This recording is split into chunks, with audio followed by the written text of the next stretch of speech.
nədir? Bu nədir? Dalga az qala lotkanı aşırdır ya. Belə şey yoxdur Toma. Amma şu kavamız davam edir. Akıllı ol. Boy.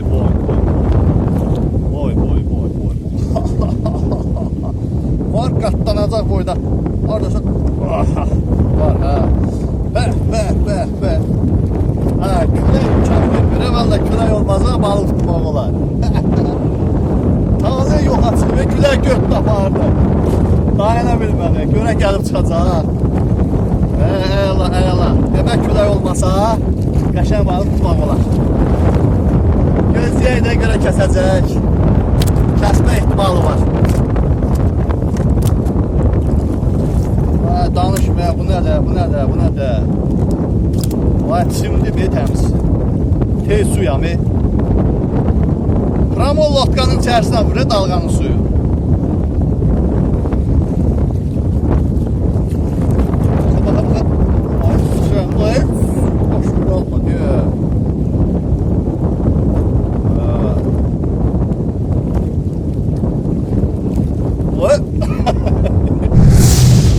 Aşırılacaq bir deyələ.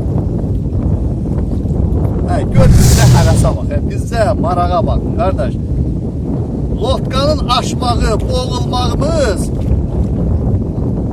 vecimizə deyir. Liş bir balıq gəlsin, balıq. Azarımızı öldürək. Elə bir xəstəlikdir ha bu. Bu elə bir xəstəlikdir ki, gör, təhlükə yaddan çıxır.